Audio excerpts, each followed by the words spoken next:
sois le bienvenu dans ce parcours de carême. Ensemble, nous allons cheminer 40 jours vers Pâques. Ce parcours est préparé par la pastorale des jeunes du diocèse de Lille. On commence tout de suite avec le Père Christophe Dansette. Bonjour à toi, toi qui as décidé de te lancer dans ce parcours de carême avec notre équipe Christon Lille.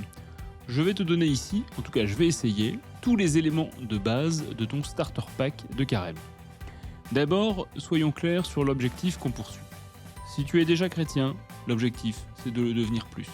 Si tu n'es pas chrétien, l'objectif c'est de goûter à la vie chrétienne et de te faire ton avis.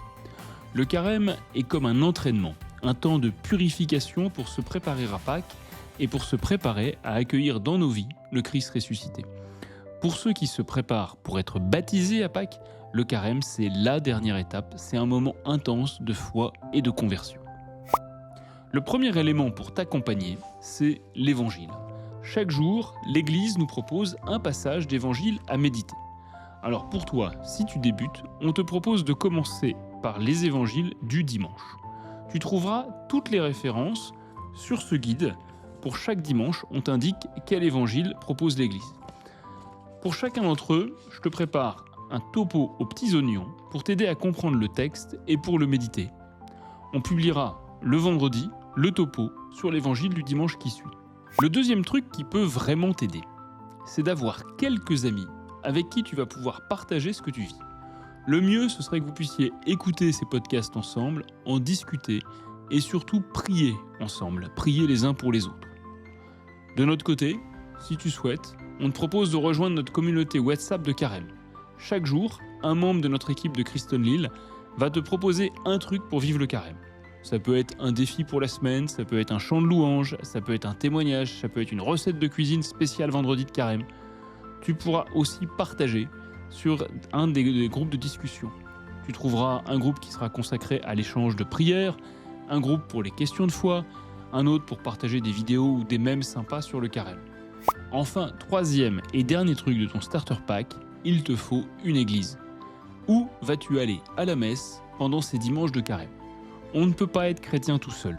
Il faut retrouver d'autres chrétiens pour écouter ensemble la parole de Dieu.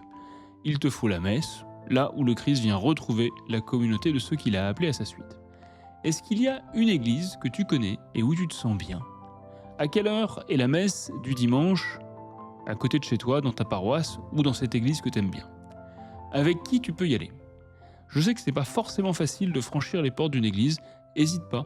Et si jamais c'est la première fois que tu y vas, n'hésite pas à le dire aux gens quand tu arrives en disant vous savez, c'est la première fois que je viens dans une église, c'est la première fois que je viens à la messe, et peut-être qu'ils pourront t'accompagner et t'aider.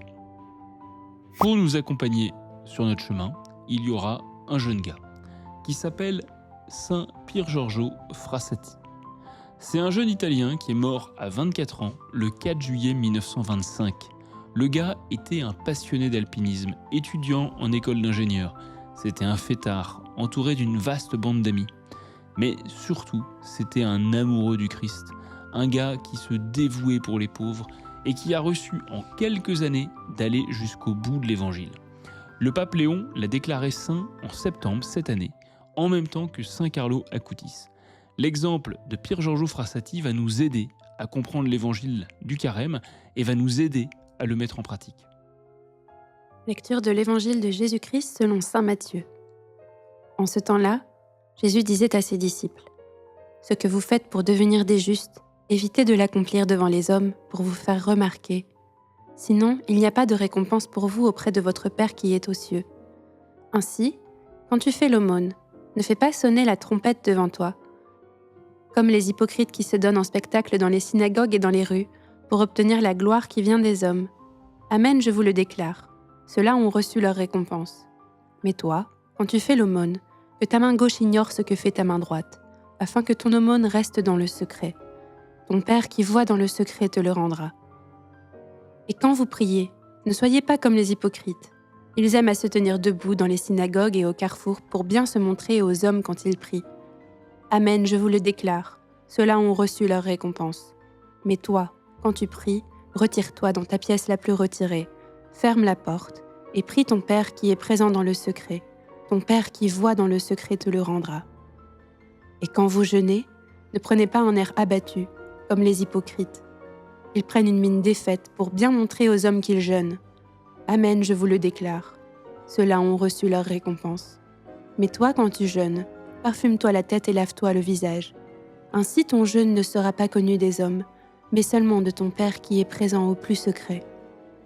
Ton Père qui voit au plus secret te le rendra. Parole du Seigneur. Pour le carême, dans cet évangile, le Christ t'invite à vivre les 3 P. Le premier P, la prière. Second P, la pénitence. Troisième P, le partage. Prier. Si tu n'as jamais prié, essaye simplement, pendant le carême, de prendre 10 minutes par jour. On va te proposer, ça sera pour le 2e dimanche de carême, il suffit que tu regardes dans le petit livret, on va te proposer quelques méthodes de prière. Mais pour le moment, bloque déjà 10 minutes. Au moment le plus tranquille de ta journée, pose-toi tranquillement, tu fais un beau signe de croix, t'essayes de dire l'une ou l'autre prière que tu connais, et simplement, tu fermes les yeux, étouffes ton cœur pour te tourner vers Dieu. Deuxième P, la pénitence. Le carême, c'est un temps d'effort qu'on offre pour le Christ. C'est aussi un temps pour reprendre le contrôle de nos vies. Mais on va essayer de chercher des choses qui aient vraiment du sens. On veut faire nos efforts par amour du Christ. On va se libérer d'un truc qui nous retient esclaves. L'objectif, c'est d'être libre.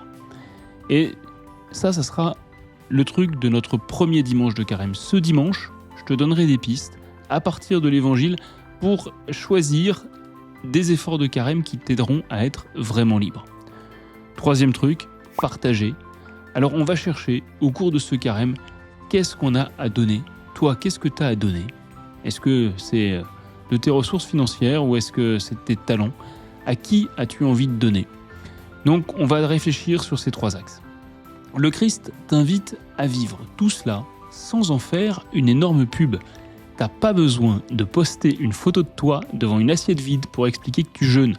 T'as pas besoin non plus de te mettre en scène en train de donner un sandwich à un SDF. Ça n'empêche pas de partager avec d'autres sur ton carême. Qu'est-ce que t'as choisi comme effort ? Quel acte de solidarité t'as posé ? Comment tu t'y prends pour prier ? Mais tu vas pas le faire pour te vanter, tu vas le faire juste pour progresser ensemble. Et sur le WhatsApp de Christ Lille, c'est typiquement l'endroit où tu peux dire si c'est facile de prier, si c'est compliqué, si tu as trouvé une super action de carême solidaire dont tu as envie de faire la pub. Voilà, on va pouvoir partager ensemble sur la manière dont on vit notre carême. Et Saint Pierre Giorgio Frassati alors dans tout ça ? Saint Pierre Giorgio Frassati, qui va nous accompagner pendant ce parcours de carême, a été un immense champion du partage dans la plus grande des discrétions. Ses parents ne l'ont découvert qu'au jour de ses funérailles. Cette grande famille bourgeoise de Turin, qui était en train d'enterrer son fils, mort d'une poliomyélite foudroyante, a vu arriver des foules toujours plus nombreuses venues des quartiers les plus pauvres de Turin. Le père de Pierre Giorgio, qui était le fondateur d'un des plus grands journaux italiens de son époque, ne comprenait absolument plus rien. Mais qui sont ces gens qui se pressent pour prier autour du cercueil de son fils ? Il y a tellement de gens dans les rues que même les tramways sont bloqués, nous disent les chroniques de l'époque. Et alors, qui sont ces gens ? Eh bien, c'est la foule immense de ceux que Pierre Giorgio a aidés dans le secret. Il était capable de prendre sur son argent de poche. Il était capable de marcher à pied plutôt que de prendre le tramway pour donner le prix du ticket de métro à des pauvres. Il était capable de prendre lui-même le soin d'aller acheter des médicaments pour des personnes en grande précarité. Il a inventé 1000 combines pour aller secourir ceux qui avaient besoin de lui. Et le mieux, c'est que personne chez lui n'avait rien vu. Ils ont découvert tout ça après sa mort. Cher ami, toi qui veux marcher à la suite du Christ, ne te précipite pas pour choisir tes efforts de prière, de partage et de pénitence. Laisse-toi peut-être jusqu'à dimanche. Et d'ici là, dans ces quelques moments de prière que tu vas prendre, demande à Dieu de te guider sur ces efforts. Parle aussi avec les gens autour de toi. Quel peut être l'engagement de prière qui te correspond vraiment ? Quelle est la manière de prier qui va t'aider à ouvrir ton cœur ? Deuxième chose, de quoi veux-tu te priver pour essayer d'être fidèle au Christ ? Et troisième truc, qu'est-ce que tu pourrais faire pour partager avec ceux qui sont dans le besoin pendant le carême ? Qu'est-ce que tu as à donner et à qui ? Je te rappelle que les vendredis de carême, on est censé faire ce qu'on appelle dans l'église maigre. C'est-à-dire qu'on fait un repas léger, pour être en communion avec les plus pauvres, pour être en communion avec le Christ. Tu verras que dans pas mal d'églises, on propose des chemins de croix le vendredi de carême. Donc, moi, je t'invite, ce vendredi, fais gaffe, pas de viande. Tu fais maigre, t'essayes de trouver des repas simples, parce que tu as envie de rentrer dans cette démarche du carême et que ça en fait partie. Ce podcast vous est proposé par la pastorale des jeunes du diocèse de Lille, Christone Lille. N'oublie pas de t'abonner.